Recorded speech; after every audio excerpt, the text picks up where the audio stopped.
So what do you think is the diving into this year, new year? We missed last week on the pod. Granted, I did record an interview with Dr. Glenn. We'll post it somewhere. Nice. We'll get that up. We'll get it up, which is highly fascinating. But what do you think is in store for the church this 2024, Bryce? That's kind of what I want to hear. Yeah. 2024, it's going to be a tense year. We're talking Capital C Church. Yeah, Capital C Church. Yeah. Here's the other question. Let's take a step back. What do you think are the biggest challenges the Capital C Church is facing in 2024? Yeah, I mean, so we were just talking before we got on the pod about some like church and social media stuff, and I think one of the things with that was, we were talking about someone who does church social media stuff, and kind of it's a very like my way or the highway, like very verbose and like well, if you disagree with me, you're wrong type style of thinking. And I think that style of thinking permeates a lot of the church of like well, if you disagree with me, then you're wrong. And I think that's been a problem for the church for the last, I don't know, while, but I think it's really come to a head the last 5 to 10 years with LGBTQ, with immigration, with all these things. And there is so much happening this year. I think there's more elections this year than there has been in a number of years as far as countries that are electing major officials. I did hear that. Yeah. It's like, Taiwan just had a huge election. Yeah. And from what I've read, basically this means war in China against Taiwan is inevitable. Yeah. Because the president that they chose is very much so pro independence from China. Because they had another option to vote for someone that was more of like, let's work with China and kind of see what we can figure out. But they chose the one that's like, let's be independent. Yeah. Which is basically, there will be war there. It's inevitable. Yeah. We don't know when, but. Yeah. So, I mean, lots of, Taiwan had theirs. We're going to have ours in November. There's some in Europe. It's going to be a really interesting year, especially following a lot of really interesting political situations where people are looking for change. And I think, like perhaps a lot of us feel in America, we really want change from the current political climate. And political climate defined as like the umbrella of the whole political system. Yeah, sorry. I'm not. I know what you're saying, but I was just not clarity. Specifically this administration, but just the whole the political climate we've existed in since probably 2008 maybe. I think that's probably 100% since 2016. Yeah, the first Trump election was most definitely the tension really went up. People were really unhappy with Obama. Like I was in high school. I think I just graduated the first time Obama was elected. Yeah. And I think that was the first time people were really upset. Like I remember when Bush won in the early 2000s, and I feel like the people who didn't want him, they were kind of just like, we didn't want him to win, but it is what it is. And that election was crazy because it came down to like what? A handful of hundreds of votes in Florida. Yeah. Or something crazy like that. The recount mess and the whole thing. And then the Supreme Court was like, he won. Yeah. Which is just crazy. But even in that chaos, it seems less tense than today. Yeah. Well, and I think, and granted, we're talking about problems with the church here, but I think it something that I think is important for us to keep in mind as the church, especially in this political climate and stuff. No politician is going to. No politician is Jesus. So true. Fix everything.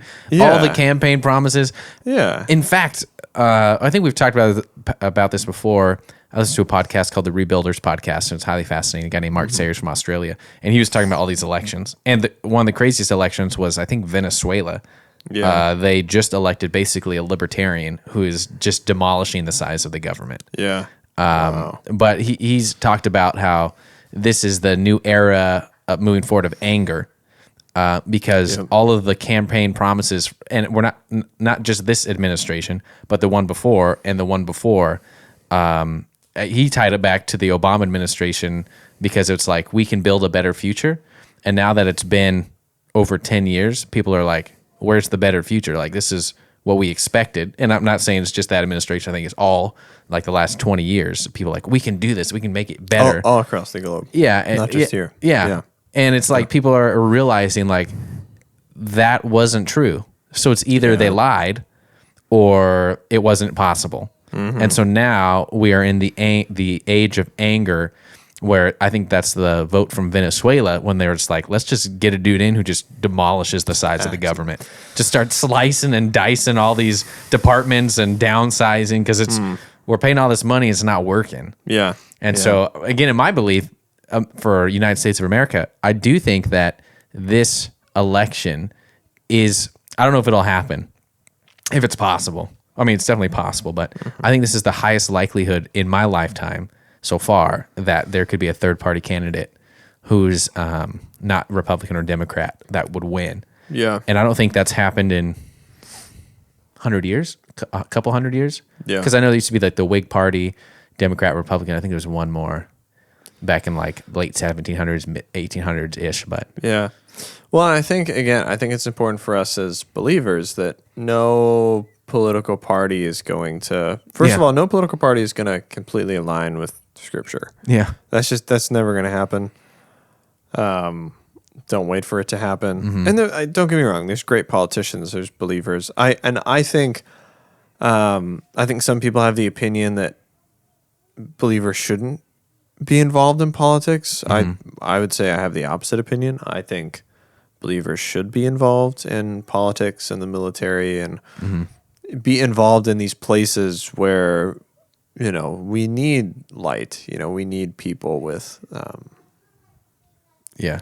good character and good moral values, which Christianity is not just good character and good moral values. But I think there are these institutions that need people of good character and good moral values that come out of a life of following Jesus and service. And I think, that's the thing with,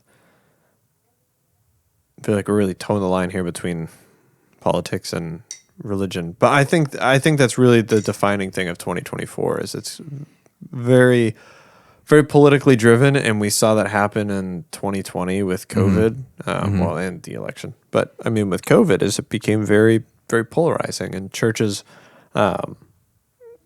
lost members because of politics, and churches gained members because of their politics. And I don't think political alliances should necessarily be. I don't think political alliances should be a reason for leaving or staying in a church. Yeah. And obviously there's, maybe if someone's pro-choice, if a church is pro-choice or something, maybe that's a reason for questioning, their beliefs and whatnot. But it's interesting. I think it's going to be fascinating to see how churches, and by that I mean even the church that I'm a part of, walk through this era, because I don't want to not talk about things just because it's easier to do so. Kind of like we went to that the pastor's conference, and the speaker was talking about he wishes he would have talked about more difficult things earlier. Yeah. And navigating through this political environment, I would never feel like I never want to tell anybody how to vote. That's not my conviction. But I do think it's important in a open environment where you can discuss difficult issues. And I think for at least the majority of my lifetime, as you said, the viewpoint has been Christians should stay out of politics. Like, don't be a politician. Don't work within the, that's your calling is higher than that. And I don't think it's neither good nor bad. It's like, but at the same time, I think it is important if you feel like that's where God's calling you. You can most definitely be a follower of Jesus and be involved in politics as a judge, as a senator, as who doesn't matter. Like, if that's your conviction, then go for it. There's nothing wrong with that by any means. I think that's what it was. It's like, as a Christian, if you do this, it's wrong. It's like, no, that's not wrong at all. Yeah. I I think going back to kind of how we started this conversation was with this guy who does church social media stuff, and we were talking about how his response to other people, I would say, isn't very Christ-like. It may lack a little bit of grace. Yeah, and granted, the argument I have seen from the said person is a public. I mean, the ones I've seen is if you're called out on a public platform, you have it's not wrong to publicly rebuke that if it's something if they're like alleging that you do something or act a certain way, or that your product doesn't work, or that you're whatever it is. So a public discourse requires a public response. You know what I mean? I agree, but it's just the tone. But this specific individual is not. Put a pin in our previous conversation for a second. I think my problem with this specific individual is that the conversation requires nuance, and I think the persona that's put out. So the problem that he's trying to solve is, I feel like this is a very. I feel like this conversation kind of. He needs to take his conversation to this level, but he refuses to, I think, is, in my opinion, what's happening. And so the problem that he states he's trying to solve is that churches don't do social media well, which I agree with. And I think there's numerous reasons for that. And I don't think it's just a church problem. But in order to really do social media well, it takes a lot. It takes a pretty big engine to do it well and to do it right and all these other things. That said, so I think the persona that's put forward is like, hey, if you use me, your church social media will go well. If you do these things, you'll have better engagement on social media. And while those things can be true, it's not carved in stone. Like the nuance of the algorithm, as they would say, is such that you could post the exact same thing at the exact same time with the same caption, same hashtags, and your post not do nearly as well as somebody else's.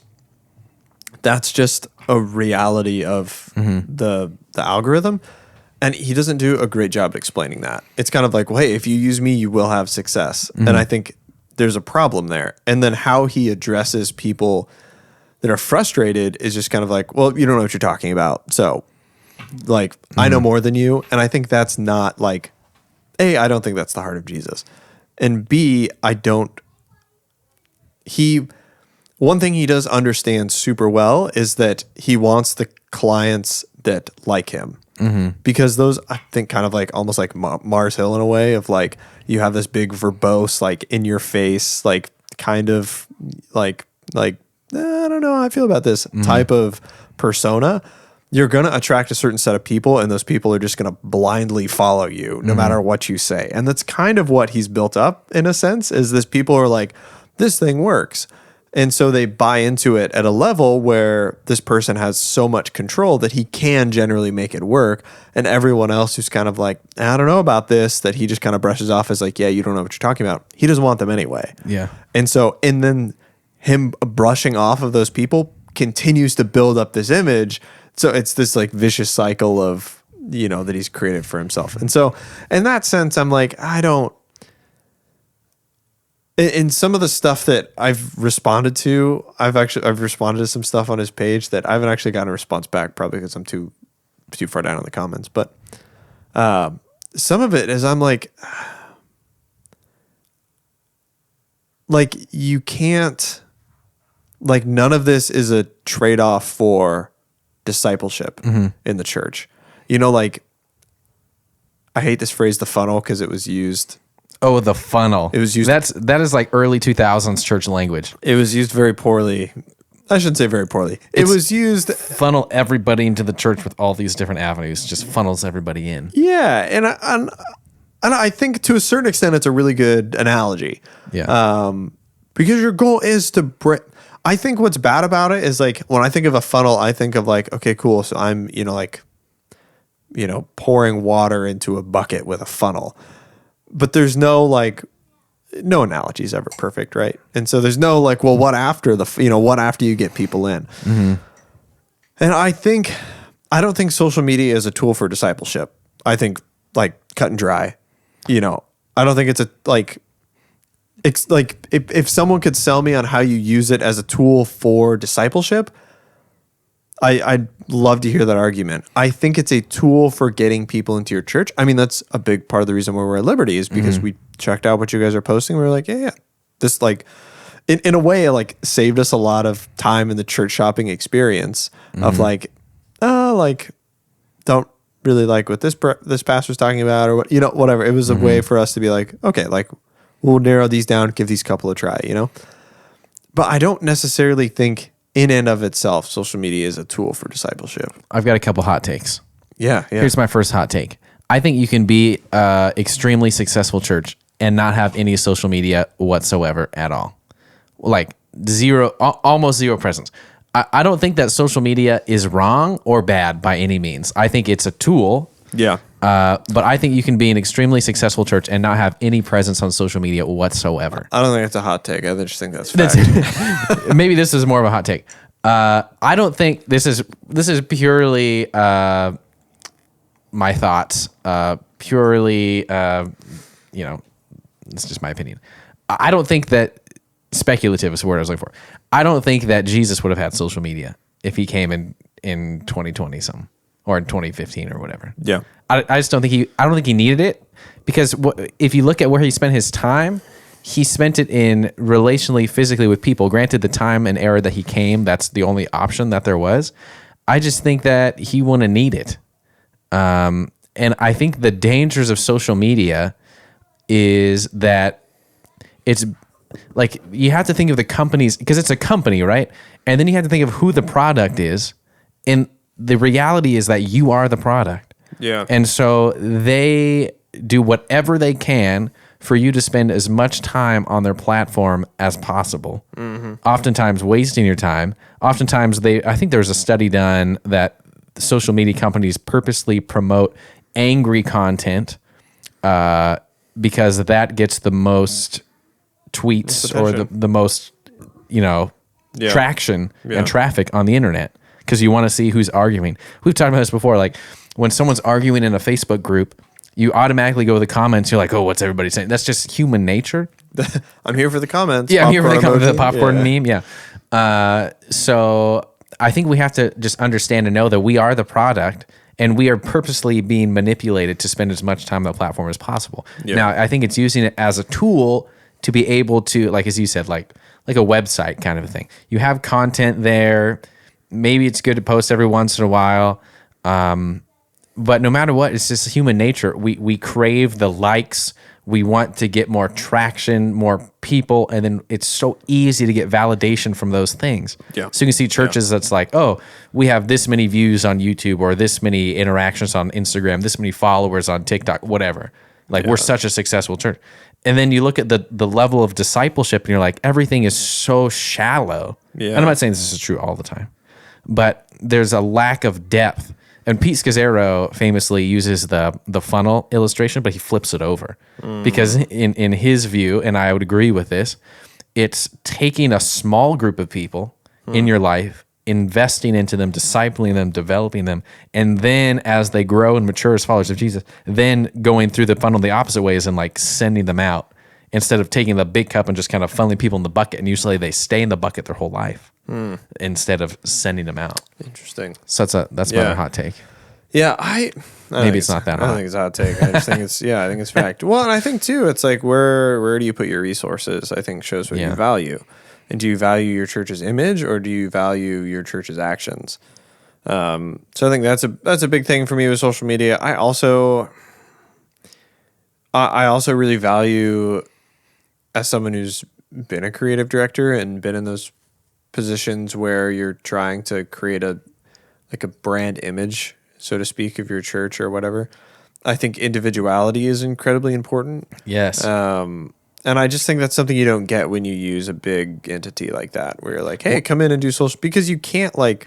What do you mean by individuality? Like for church body? As in, like, specific to a local congregation, or what do you mean by that? Yeah, like I think I mean, this is far less Christian than it is just. It's like Nike doesn't look like Adidas for a reason. You know, there's brand individuality there, and who they market their products to and whatever. And I think that's true of the church. Like all churches have culture, and all churches have, all churches have culture, and all churches have different personalities that fit there. And I think that's important to represent in your media, you know. And I think you should have a church where everyone feels welcome to come in. But I think that's kind of the problem when you use these like bulk social media platform tools is you lose the individuality and the brand image of this. You know, my big push when we were talking about social media at the church I was a creative director for is I want everything to look like, if you see it, it should look like this church. Like I should be able to line up 5 things and you should be able to pick out the one that belongs to us, you know, based on color and scheme. That's like a branding type thing, yeah. Yeah, and I think you completely lose that when you like bring in some big, they're trying to create something that is, because the thing I would always push with these people is like, great, your social media is better, but how does that impact your congregation? Like in the Monday through Saturday, because church growth isn't necessarily a good thing. You know, I had this conversation with a nonprofit I was working with that they wanted to bring me on to do a bunch of stuff. We built them a new website. We did some videos for them, some images, a bunch of stuff. They had kind of an archaic system. And so we were coming in and, weren't doing a lot, but it was, you know, when you're going from here to here, it's a lot, you know, instead of just here to here. And so one of the things they shared with us was like, you know, we want a system where people can call or email us to, you know, get connected to start, you know, this specific nonprofit was, they were a foster home that did BRS placements, like a higher level of care. And so like, we need more homes. And so, you know, we would love it if we were getting, you know, 15 to 20 calls a week. And I was like, cool, how many calls you get a week right now? We're like, well, we maybe get 1 or 2 a week, maybe. I was like, well, do you have like a system in place to take 15 to 20 calls a week? And they're like, oh no. And I was like, why do you want 15 to 20 calls a week if you don't have that in place? Yeah, and I think it's ready, the then you hurt people. Same thing with churches. Yeah. Is it's like, well, if you don't, you know, if you're going after social media to, you know, kind of, you know, like, oh, we want to grow the church or, you know, whatever you want social media for, you know, like, are you prepared to decide, you know, if your church grows 10%, are you prepared to disciple 10% more people? Are you prepared to serve 10% more people and make them feel warmed and welcomed in your church? And it's those bigger questions, whereas I think a lot of churches, and I think for me, that's a big thing with live streaming right now. I think everyone's kind of like, well, all churches are live streaming, so why shouldn't we? And I'm like, if all churches stopped reading the Bible, would you stop reading the Bible? You know, I don't think every church should be live streaming. It's incredibly time consuming. The equipment is like expensive. You know, I don't think every church should be live streaming. As someone who does live stream media stuff for a living. But I think that's kind of going back to what are the problems the church is going to face in 2024. I think we're starting to run up against, there's been issues that we've been facing. There's ways that the church has been responding to the LGBTQ community, to pro-life, pro-choice, to deconstruction, all of these things. And I think the last couple of years, they've been like staring us down in the rearview mirror and catching up to us.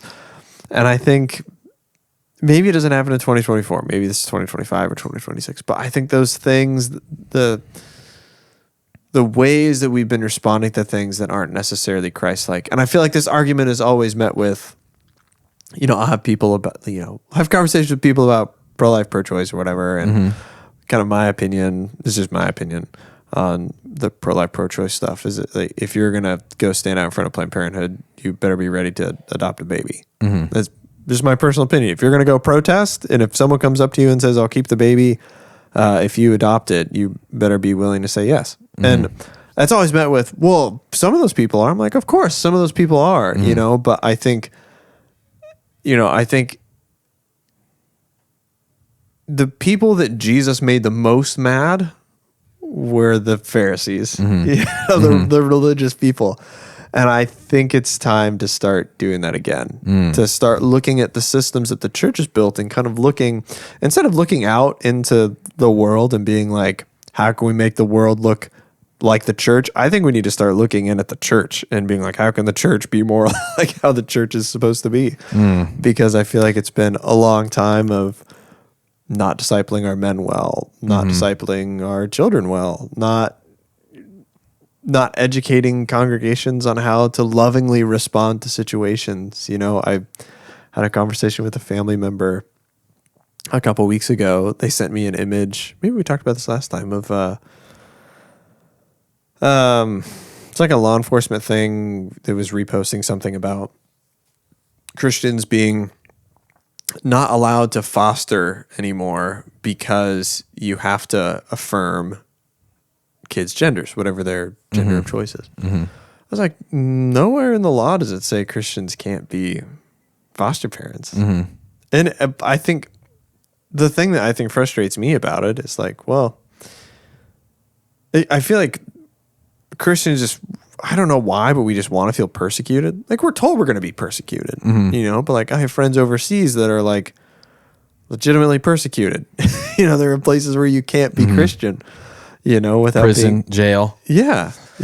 And we're just like, well, like persecuting us. And they're like, well, no, like, I mean, that affects Muslims and Jews and anyone who has a, you know, a really strict view of sexuality, or not strict, but biblical view of sexuality.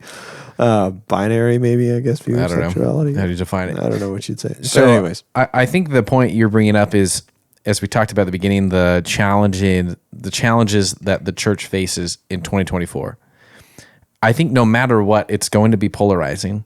And I think no matter what, you are going to have, if you lead a church more than like a house church, and even with a house church, you get a room full of 6 people. Not everyone's going to see the world the same way. Totally. And so I think one of the greatest challenges for the capital C church, in specifically United States of America, moving forward, is what environment are you going to produce that allows people to share their opinions without feeling demonized? Yeah. Because, again, no matter what, you're going to have a lot of different opinions. Politically, you know, with all the changes happening, the presidential election was happening, the war in the world, the wars, all that stuff. And so I think it's producing the environment where people feel safe. That's kind of the word I've been reflecting on, is the church should always be a safe space. Obviously, that applies physically, as in it should be a place void of physical abuse, but also an emotionally safe place as well, where people can share how they feel. And even it can be like, hey, well, that's not how we see things here as a church, but that doesn't mean that you're not welcome here. Like, you're always welcome here. Preston Sprinkle had a great podcast. We reference this podcast a lot. It's called Theology in the Raw. He had a great interview with a guy named Evan Wickham, who is Phil Wickham's, I think, older brother. Yeah. But he's a pastor in San Diego. And he's just kind of just talking about building that church culture and environment where everybody feels welcome, but they still remain on biblical values and principles. And so like, hey, this is what we believe as a church, but hey, you're welcome here. Yeah. You know, like, you can see the world differently than us, and that doesn't change the way. And that kind of goes into a whole new conversation of like Sunday morning church services. If you expect unchurched people to come to your Sunday morning services, you should expect to have people with radically different views than you. And then I think typically we have the whole idea of everybody welcome here.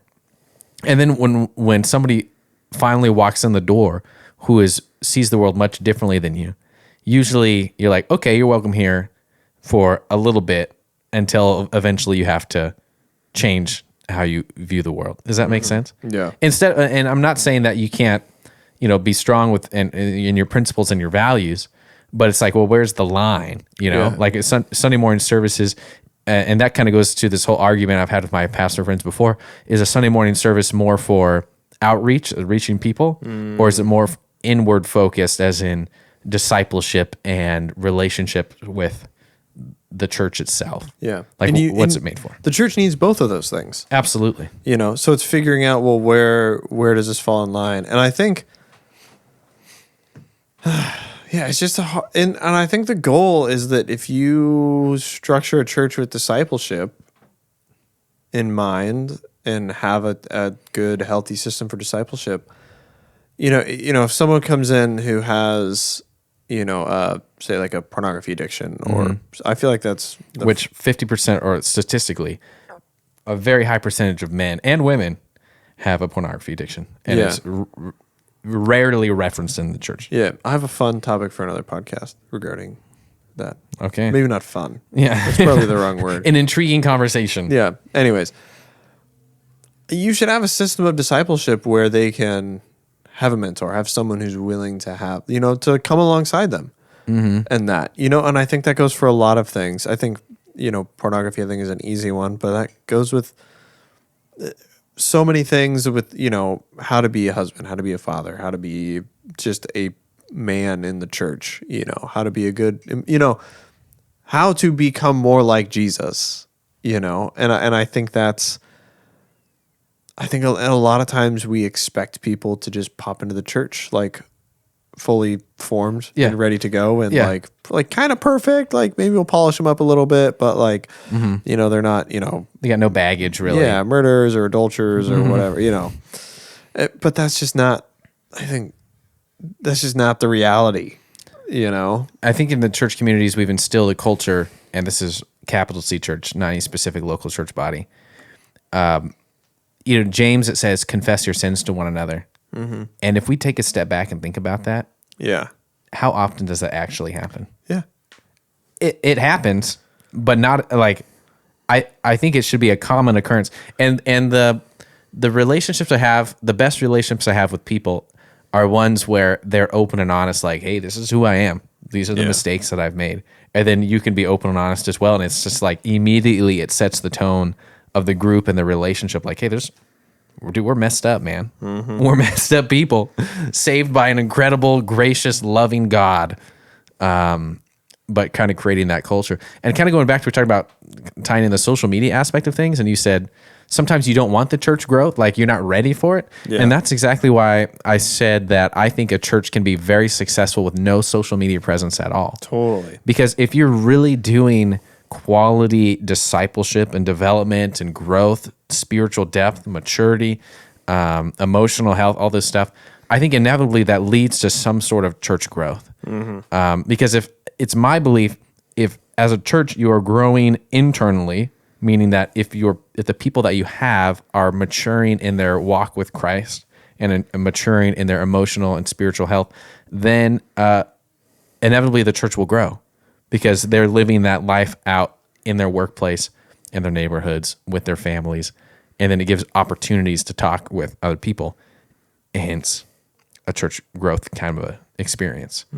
Where you could have a really quality social media, maybe no discipleship, but maybe you have awesome content and great YouTube videos. And so you're gaining a lot of people just because you're really high in the SEO on Google search, and you're having all these people come in, but inevitably they're going to filter out because there's potentially a lack of discipleship. I'm not saying all the time, but it could lead to that if you have a group coming in. And if there's a missing experience of discipleship, which Jesus commands the church to do, and so definitely intense challenges for 2024. But again, I think it comes down to we have to produce a culture in the capital C church that produces the ability for people to share how they feel, as in like their opinions, without fear of judgment or like you're kicked out, stuff like that. Yeah. Like you can disagree, but it's what kind of culture? Is it going to be like the person we may have referenced? It's like, well, you're dumb. That's why, it's like, why would you ever why'd you ever respond? And actually, this is, I don't know, this is controversial. I won't say the name, I guess, but there was a social media publication company, kind of if I say this word, it'll give it away. A satire news company that I followed for a long time because they started out as a church-based deal, and it was like church memes. And they post controversial stuff all the time. But I saw that the CEO responded to someone because they posted some controversial post about something and people were up in arms about it. And the CEO responded and said, "Your opinions are stupid." And I was like, what? Oh man. I saw that and I was like, Cam, that's because to me, I'm like, like, why would you argue like a sixth grader? Yeah. Like that to me is so childish. It is so un-Christ-like. It is so, I'm like, I'm done. Yeah. Just because I'm like, I'm not about that. Yeah. You know, calling people names, like really, that's ridiculous. And I see I see how it got to that place. Not that I agree with it, but in the sense that like we live in just such a polarized society. Yeah. You know, that like even satire gets like, it's hard to have satire these days. Well, The Onion's basically doesn't exist anymore. That was like the original satire site. Yeah, and it's just because people get so offended by anything. So on the one hand, I agree. Like, dude, it's a joke. You know, like no one is serious about this. Like, but on the other hand, it's like, well, like, Yeah. maybe you went a little too far on that one. Yeah, you know? but that's exactly what it brings up. What you were talking about, the original person we were chatting about, is it's not that like, do they have the freedom to post what they want? Sure, but also people have the freedom to say, hey, I don't think this is right. Like, I don't think this is funny at all. Yeah. And then for them to respond with like, well, then you're stupid. Like, what? Like Yeah. what is it? Like, people are allowed to have their opinions. Exactly. You can be like, hey, you know, we were trying to be funny. I guess it didn't hit with some people, but we're gonna leave it up anyway. So like, you can say that, Yeah. but just to go and just blanketly say like, I don't care. So you're name calling and stuff. I'm like, man, that produces nothing good at all. Yeah, and I'm not think, about that. I think it brings up the point of like, well, people are like, well, then just don't watch my stuff or whatever, and it's like, I mean, that would have been a better response in my mind. Like, if you don't like it, then just don't, you know. yeah, But again, if you're posting on a public platform, yeah, then you have like people can publicly respond and say like, oh, I think this is wrong, or I don't agree with this. I'm like, sure, like people can do that. yeah. People can have those opinions. Bryce woke up. We went swimming this morning at 6:45. You went swimming. Yeah, that's right. We didn't show up till 7. Yeah, I think the point is like, what's our main goal as believers? Is it to bring the kingdom to earth, or is it to grow people's platforms? And I think people would say like, well, we're bringing the kingdom to earth by growing platforms, and I don't know. I mean, like, this is my job. My job is to make things for people. That's what we're doing right now. We're making something. Making something to put on YouTube. But I think social media is I think maybe just expanding this conversation to kind of how we started with, thinking about what is 2024 going to look like for the church. I think we need to kind of look at what we're doing and ask ourselves like, well, how does this align with what the early church was doing? How does this align with, what Christ called us to do? To make disciples, there's a lot that there's not a lot. Love your neighbor as yourself. Love your God with all your Heart, soul, mind, strength. Yeah. Yeah. So there's fruits of the spirit. We've talked about that before. Yeah. I think those are the things we got to focus on, even in disagreement. Yeah. I think so too. And I think like, well, when you're responding like that to people, like, are you loving your neighbor as yourself? Mm-hmm. And like, I think it goes back to that question that, is asked in that, kind of in the interaction with that parable. It's like, well, who is my neighbor? And I think that's a question we've been ignoring, and I think the main part of the reason I'm tired is I just got off this 50-hour live stream with UGM this Raising weekend. money for Union Gospel Mission. You guys had this project streamed for, the CEO, I say CEO? I don't Dan know. Clam? I think He's director? Executive director. Executive director of Union Gospel Mission, which is a Christian homeless shelter in downtown Salem. Did a 50-hour live stream, as in he camped outside of Ace Hardware in South Salem for 50 hours to bring awareness to homelessness and stuff, to raise money. You guys raised $52,000, which is awesome. Yeah. We love Union Gospel Mission. We invest in a lot of resources. Yeah. But I think, the money was cool and all that all that money's going straight into programs and adding value to programs, which I think is super, like, that's great. You know, they've got their books balanced for payroll and all the other stuff. All that money is just gravy, basically, which I think is awesome. But I think the coolest part of that event, and one of the things I love about the UGM and the leadership, was that they were bringing tons of people in.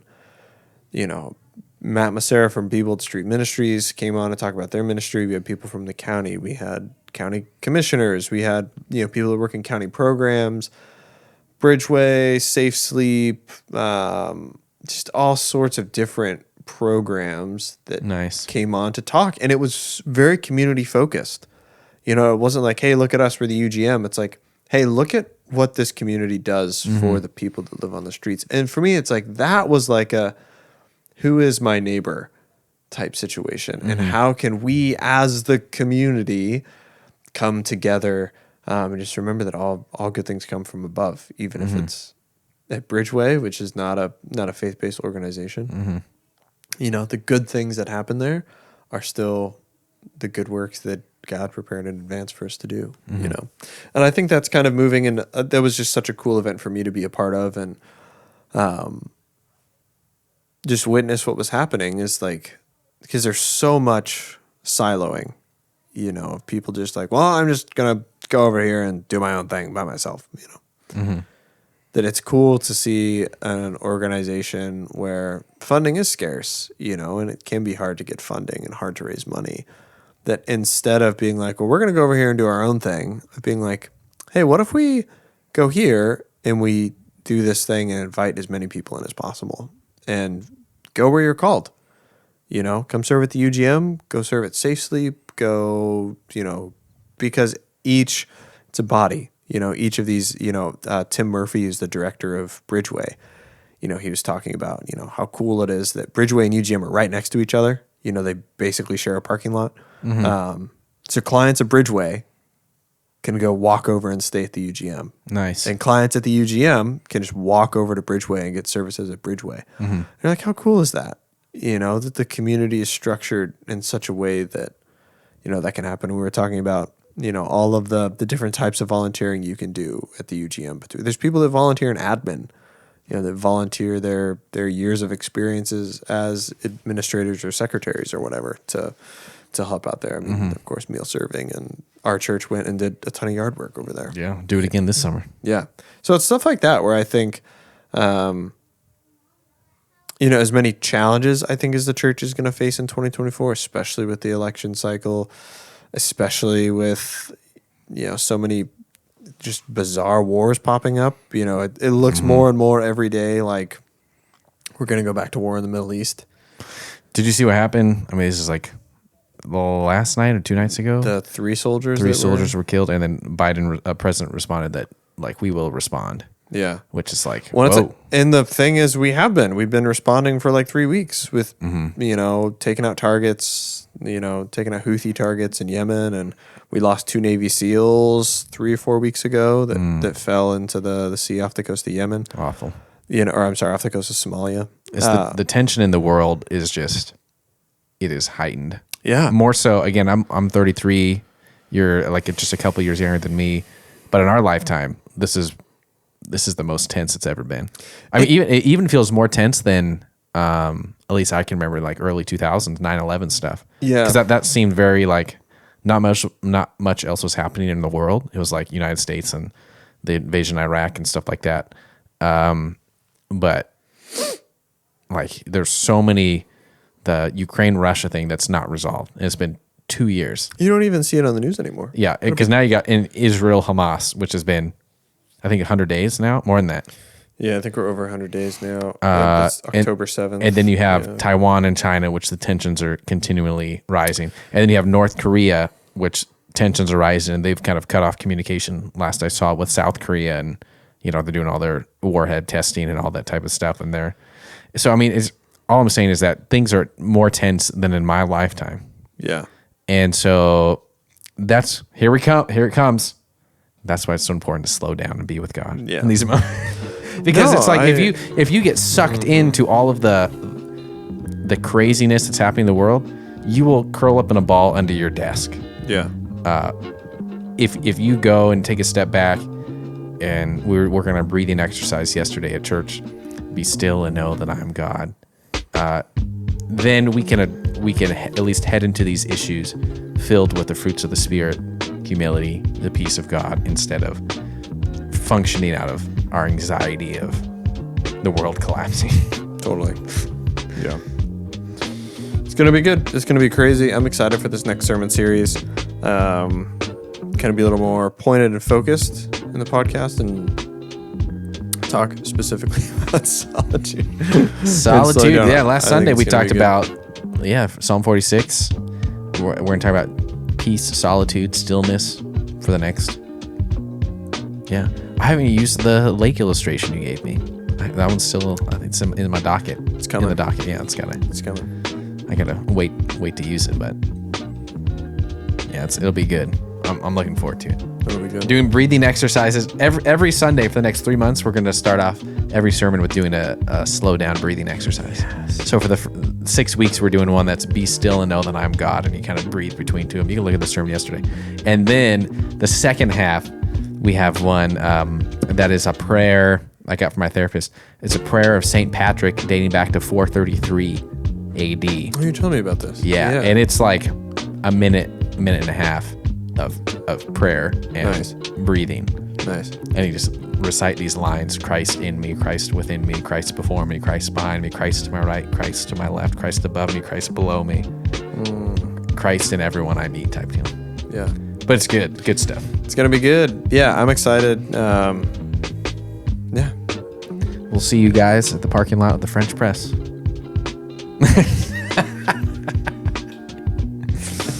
Good episode. We'll see you guys. Thanks for listening. See ya.